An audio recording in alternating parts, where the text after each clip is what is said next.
소망의 다리라는 말씀의 제목으로 주의 말씀 함께 나눠보고자 합니다. 1970년대 미국에서 발표한 사이먼 앤 가퍼클이라고 하는 가수의 노래가 이런 노래가 있습니다. 험한 세상의 다리가 되어. 1970년 빌보드 차트에서 1위를 했고요. 그 이후에 세계 곳곳에서 많은 사람들이 이 노래를 부르고 인기와 흥행을 하게 됩니다.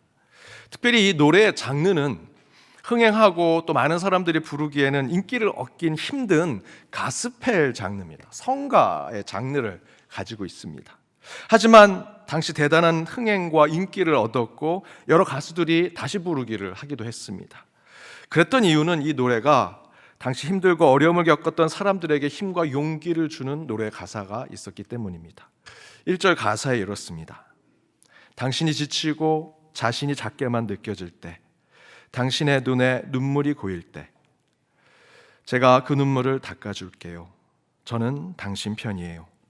힘든 시간이 다가오고 친구를 찾을 수 없을 때 험한 물살이에 놓인 다리처럼 제가 다리가 되어드릴게요.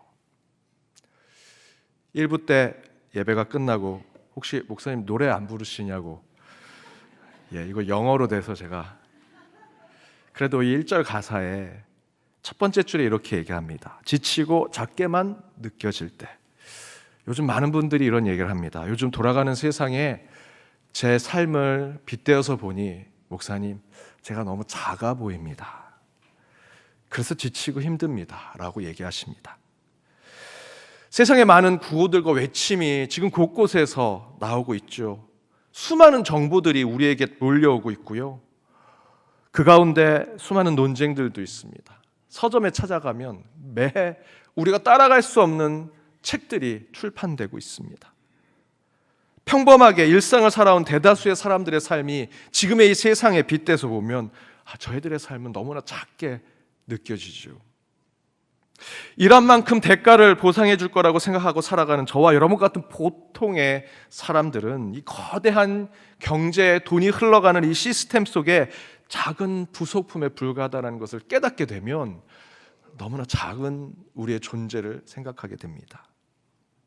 세상에 많은 종교들, 자기들이 특별한 영성을 가지고 있다고 생각하는 종교들이 사람들에게 이렇게 얘기합니다. 당신은 당신을 창조했습니다. 세상은 당신을 중심으로 돌아갑니다. 당신이 곧 하나님이 될 것입니다. 라는 종교심과 그 종교심에 대한 수행으로 당당하게 만들고 자신만만하게 만들어줍니다. 거기에 비하면 진리를 붙들고 있는 예수 그리스도를 믿고 있는 저희는요, 오히려 자신만만하지 못합니다. 작아지고 있고요. 세상에 나가면 복음을 얘기하지 못합니다. 이상기후로 인간은 더 이상 산불을 끄지 못합니다. 세계 곳곳에서 산불이 났다는데 그게 뉴스로 속보로 우리에게 전해집니다. 이제 이상기후로요, 산불이 나면 사람이 끄지 못합니다. 지진이 나면 도시를 지키지 못하고요, 쓰나미가 몰려오면 내 가족, 내 집을 보호하지 못하는 너무나 작고 나약한 존재임을 저와 여러분이 경험하게 됩니다. 그래서 우리는 험한 세상의 다리가 되어 라고 하는 이 노래의 두 번째 구절처럼 우리 눈에 눈물이 고이지요. 남몰래 많이 웁니다.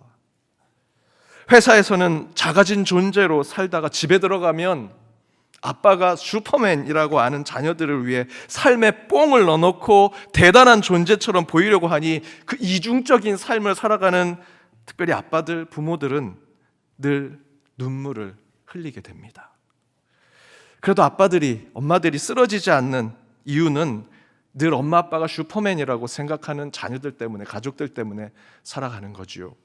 세상의 소리가 너무 커지고 세속의 파도가 감당할 수 없을 정도로 너무 거대해져서 우리는 점점 작아지고 지치고 힘들며 어려운 상황에만 빠지는 시대에 살고 있습니다.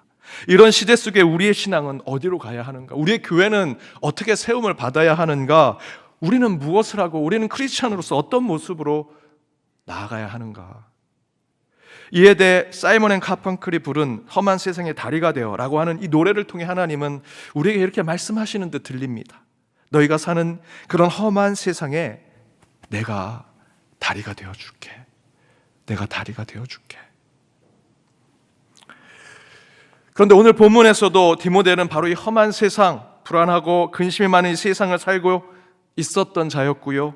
그런 세상 한복판에 교회를 세우고 목회를 하던 자였는데, 그렇게 힘들고 험한 세상 가운데 목회를 하는 디모데에게 바울이 이렇게 조언을 합니다. 오늘 본문 14절에 보니 너는 그들로 말다툼하지 말라고 하나님 앞에 엄히 명하라 라고 조언을 줍니다. 왜 이런 말을 했을까? 여러분, 디모데가 목회했던 곳은 에베소라고 하는 도시였습니다. 에베소는요, 당시 거대한 도시였습니다. 곳곳에 시끄러운 일들이 일어났던 곳이었고요, 그 안에 교회를 흔드는 수많은 외부의 이야기들이 그곳에 몰려왔습니다. 이에 바울은 하나님 앞에서 그들에게 엄숙히 명하여 말다툼하지 못하게 하십시오 라고 이야기하는 것입니다. 여기서의 말다툼의 정도는요, 단순히 서로 옳고 그름을 따지는 정도의 이야기가 아닙니다. 16절, 17절에 보니 그것을 이렇게 이야기합니다. 우리 함께 읽어보겠습니다. 망령되고 헛된 말을 버리라. 그들은 경건하지 아니함에 점점 나아가나니 그들의 말은 악성 종양이 퍼져나감과 같은데 그 중에 후메네오와 빌레도가 있느니라. 험한 세상, 악한 세속의 땅에서의 망령되고 헛된 말은요, 이 세상과 교회의 악성 종양처럼 퍼지고 있는 것이다 라고 얘기하죠. 그저 말 한마디가 세상을 흔들고 교회를 불안케 하는 시대였다라는 것입니다. 그런 말, 헛된 철학, 헛된 사상이 악성 종양처럼 세상과 교회에 침범해서 썩게 만들고 괴롭게 만들고 쓰러지게 만들더라. 이에 바울은 이런 험한 세상, 거센 물결이 넘실거리는 헛된 세속의 땅을 위해 두 가지 하나님의 뜻을 오늘 본문을 통해 디모데에게 전합니다. 그것은 곧 저와 여러분에게도 전하는 말씀이라 생각합니다. 곧 험한 세상에 대안이 되는 소망으로 우리에게 주신 대안은 두 가지. 하나는 저와 여러분과 같은 그리스도인, 그리고 하나님이 세우신 교회라는 것입니다. 그렇다면 먼저 하나님은 험한 세상의 물결을 뛰어넘게 하는 대안으로 저와 여러분과 같은 크리스찬, 그리스도인 성도를 세우셨다. 이에 15절에서 이렇게 얘기합니다. 우리 15절 말씀 함께 읽어보겠습니다. 너는 진리의 말씀을 옳게 분별하며 부끄러울 것이 없는 일꾼으로 인정된 자로 자신을 하나님 앞에 드리기를 힘쓰라. 바울은 험한 세상 속에서 복음을 지키는 디모데에게 너는 진리의 말씀을 옳게 분별하며 부끄러울 것 없는 일꾼으로 하나님 앞에 바로 서는 자가 되라 라고 얘기합니다. 이 말씀을 통해 하나님은 이 험한 세상 가운데 악성 종양과 같이 교회를 썩게 하고 세상을 물들게 하는 그 상황 가운데 하나님께서 그 가운데 대안으로 던져주신 것은 저와 여러분이라는 거죠. 하나님의 사람 디모데라는 것입니다. 이런 얘기가 있습니다. 예수님께서 죽고 부활하셔서 이 땅에 40일을 함께 하시다가 승천하셨습니다. 그 승천하시는 예수님을 천사들이 환영합니다. 그러면서 그 천사들이 이렇게 묻습니다. 예수님 이제 이렇게 하늘로 올라오셨사오니 땅을 어떻게 하셨습니까? 그 바보 같고 겁쟁이와 같은 그 제자들에게 맡기신 건 아니죠. 똑똑한 박사들을 세우셨습니까? 아니. 그럼 하나님 나라처럼 이제 나라를 세우고 국가를 세워야 하니 똑똑한 정치인들, 세상의 경제를 휘어잡을 수 있는 기업가들로 하나님 나라 사역을 맡기셨습니까? 아니. 그리고 예수님이 이렇게 얘기하십니다. 나는 그냥 12 제자에게 내가 다하지 못한 하나님의 일을 맡기고 왔어.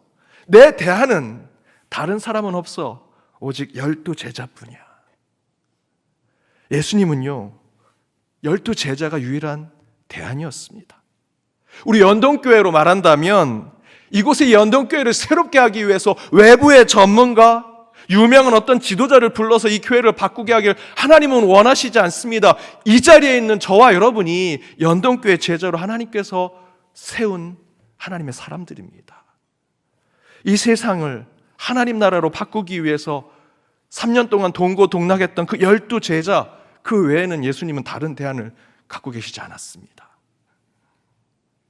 사사시대에 10만 대군을 이끌고 이스라엘을 공격하려 미디안 군대가 쳐들어옵니다. 그때 하나님이 준비하신 것은 의심 많고 겁쟁이였던 기드온이었습니다.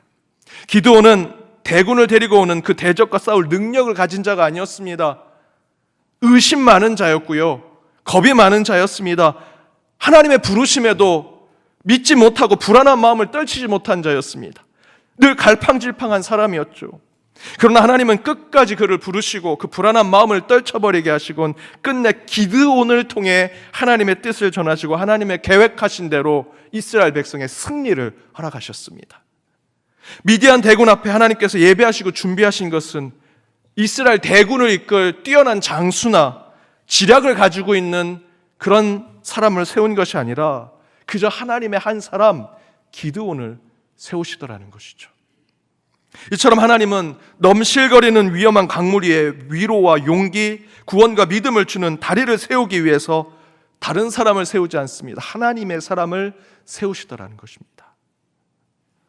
홍해를 가르기 위해서, 홍해를 건너야 할 때 하나님은 홍해 밑에 땅굴을 팔 토목의 전문가를 세우시지 않았습니다. 아니, 홍해 위를 날아갈 비행기를 만들 그럴 기술자를 보내지 않으셨습니다. 지팡이 하나 들고 이스라엘 백성들을 믿음 하나로 이끌어가는 모세를 세우셨죠.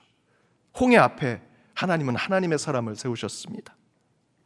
소아시아를 비롯해 유럽을 복음으로 새롭게 하시기 위해서 그 가운데 특별한 하나님 나라를 세우기 위한 정치인들과 지도자들과 장수와 황제를 세우지 않으셨습니다. 아덴과 같은 곳에 철학자들이 가득한 그곳에 철학 사상을 논쟁하기 위한 철학자와 똑똑한 지혜자를 세우지 않으셨습니다. 저와 여러분이 아는 대로 그들을 복음화하시기 위해서 하나님은 그곳에 12사도를 보내시고 작은 교회를 세우고 그 초대교회를 통해서 세상을 바꾸셨습니다. 사람들은 다 손가락질하는 배신자 바울을 그곳에 보내셔서 그 땅을 바꾸시는 역사를 보여주시죠. 하나님은 하나님의 사람을 세우십니다. 여러분, 하나님은 험한 세상 속에서 그 불안과 걱정을 뛰어넘게 하시기 위해 분명히 사람을 통해 평안으로 나아가는 다리를 허락해 주십니다. 에베소라고 하는 우상이 가득하고 세속 욕망이 충만한 그 도시 속에서 디모데는 교회를 이끄는 것이 결코 쉽지 않았을 것입니다. 수많은 거짓과 헌담, 유언비어와 의심, 불신과 비난이 가득한 그곳에서 교회가 흔들려지고 세상의 어려움과 험한 일들을 경험했을 것입니다. 도저히 해결할 수 없을 것 같고 풀어낼 수 없는 그 상황 속에서 하나님은 대안을 주십니다. 오늘 15절의 말씀대로 진리의 말씀에 선 자, 곧 하나님의 사람을 보내시더라. 사랑하는 여러분, 지금 우리 시대 사람이 해결할 수 없을 것 같습니다. 세상이 뒤집어야 될 것 같은데 그거로도 안 될 것 같습니다. 하나님이 오셔야 바뀔 것 같은 세상이지만 참고 끝내 기다리시는 하나님은요, 이곳에 하나님의 사람을 보내실 것입니다. 어쩌면 그 사람은 저 위에 있는 지도자들이나 리더들이나 힘있고 권력 있는 자들이라기보다는 디모데처럼 자기의 자리에 충실히 그 자리를 지키고 저와 여러분처럼 평범하고 보통의 삶을 살아가되 늘 하나님을 믿는 믿음을 지키는 우리 성도들, 그 하나님의 사람을 통해 하나님은 이 세상을 변화시켜 주시리라 저는 믿습니다. 그렇게 험한 세상에 다리로 세우시는 하나님의 부르심 앞에 결단하는 저와 여러분, 그 한 사람 하나님의 사람이 되기를 주님의 이름으로 축복합니다. 두 번째, 하나님은 험한 세상의 물결을 뛰어넘게 하는 대안으로 하나님의 사람들이 모여있는 교회를 세우시더라는 것입니다. 19절 말씀에 이렇게 이야기합니다. 우리 함께 읽어보겠습니다. 그러나 하나님의 견고한 터는 섰으니 인침이 있어 일렀으되 주께서 자기 백성을 아신다 하며 또 주의 이름을 부르는 자마다 불의에서 떠날지어다 하였느니라. 여기서 하나님의 견고한 터는 곧 하나님의 백성들이 모인 교회를 이야기합니다. 하나님은 험한 세상, 곧 죽음과 험으로 세상을 집어삼킬 듯 위험이 가득한 이곳에 평안과 안정을 주시기 위해 주님께서 이곳에 구원의 다리로 이 교회를 허락하셨다라는 것이지요. 험한 세상의 다리가 되어라고 하는 노래 중간에 보면 이렇게 표현합니다. 저는 당신의 편이에요. 힘든 시간이 다가오고 친구를 찾을 수 없을 때 험한 물살 위에 놓인 다리처럼 제가 다리가 되어 드릴게요. 다리가 된다는 것은 진정한 친구가 된다라는 것이죠. 내가 건널 수 없는 그 물결을 넘어갈 수 있도록 나에게 친구가 되어주는 존재. 그렇다면 그 친구와 같은 다리의 특성은 무엇을 가지고 있을까요? 첫 번째, 다리는 넘실거려 위험하고 불안한 물살을 대신 맞아주고 대신 버텨내준다라는 것입니다. 보호자와 같은 교회의 특성을 가지고 있죠. 진정한 친구는요, 대신 싸워줍니다. 대신 억울한 일을 당해주고 같이 울어주고 같이 웃어주는 자들이 친구지요. 제가 예비일 새벽기도 때, 매번은 아니지만 하나님께서 예비일 새벽기도를 준비하는 기도 가운데 오늘 환우들의 이름을 불러 기도해라 라고 하시면 환우들의 이름을 불러 구체적으로 기도합니다. 그렇게 기도하면 매번은 아니지만 종종 그렇게 이름이 불려진 환우분들이 전화를 주십니다. 목사님, 기도해 주셔서 너무 감사합니다. 많이 좋아지고 있습니다. 그런데 목사님, 이제 제 이름은 좀 빼주시기 바랍니다. 왜요, 권사님? 왜요, 집사님? 같이 이름 불러 같이 기도하면 좋잖아요. 목사님이 그렇게 새벽에 기도하면요, 성도님들이 그렇게 전화를 주신다는 겁니다. 어디가 아픈 거야? 뭐가 잘못된 거야? 제가 그 얘기를 들으면서 제 마음이 너무 행복해졌습니다. 우리 성도님들이 그 기도를 허투루 듣지 않으시는구나. 그 이름을 기억해 주시는구나. 그리고 그 이름을 두고 같이 기도하고 또한 함께 아픔을 나누려고 전화하고 안부를 묻는구나. 바로 그런 모습이 교회가 친구가 되는 모습 아니겠습니까? 우환을 걷고 걱정된 소식을 같이 들을 때 함께 그것을 이겨내고자 하고 대신 기도해주고 할 수 있다면 대신 싸워주려고 하는 그 모습, 그것이 교회죠. 그것이 친구의 모습입니다. 이처럼 다리는 험한 세상의 어려움을 대신 겪어줍니다. 내가 건널 수 없는 홍수와 같은 그 물을 건널 수 있는 것은 다리가 그곳에 세워지면 우리는 저쪽 건너편으로 건너갈 수 있죠. 우리를 지켜주고 보호해주는 다리와 같은 교회. 또한 두 번째, 다리는 다시 돌아와도 항상 그 자리에 있습니다. 신실한 교회의 모습이죠. 제가 가장 오래 살았던, 초등학교 때부터 대학 들어갈 때까지 살았던 10여 년 이상 살았던 고향과 같은 곳에 성내천 출발하는 곳이 제가 살았던 동네였습니다. 근데 그곳에 대부분 복개천처럼 되어 있는 도로가 다 복개천처럼 도로가 나 있는데 몇 군데는 다리가 놓은 곳이 있습니다. 그 다리가 있는 곳에 항상 친구들과 갔던 카페가 있습니다. 몇십 년이 지나도 그곳에 여전히 살고 있는 친구들과 만날 때, 야, 그 다리 건너편에 있는 카페에서 보자 라고 하면 모두가 다 합니다. 왜? 그 다리 옆에 카페는 여전히 아직도 있으니까. 다리는 한 번 세워지면 늘 그 자리를 지키지요. 한강다리 세워놓고 야, 여기 좀 도로가 안 좋다, 그거 다 없애고 다른 데 다리 세워놓지 않습니다. 제1한강교 그 자리 그대로 세워져 있지요. 친구는 항상 그 자리에 있는 사람이 친구지요. 교회도 그렇습니다. 교회도 항상 그 자리에 있는 다리처럼 신실한 친구의 모습을 가지고 있습니다. 10년 만에 찾아온 한 성도님이 기도하시고 나가시면서 잠깐 저를 뵀습니다. 교회가 그대로네요. 제가 10여 년 전 예배하던 그 자리에서 기도하고 집에 가는데 목사님 뵙고 갑니다. 우리 연동교회는 오랜 역사를 가지고 있어서 사실 다시 찾아와도 그대로일 겁니다. 사람은 바뀔지 모르지만 늘 예배드리고 눈물 흘리고 기도했던 그 예배의 자리, 기도의 자리는 늘 동일하게 있을 것입니다. 언제든 찾아와서 여전히 남아있는 교회 친구들을 만나며 형, 오빠, 언니, 누나를 불러도 어색하지 않는 곳, 서로 다른 생각, 다른 색깔 때문에 다른 길을 걸었다가 함께 모여서 같은 하나님, 한 예배로 나아갈 수 있는 곳, 여전히 하나로 묻는, 언제나 그 자리에 있는 곳이 다리와 같은 교회라는 것이지요.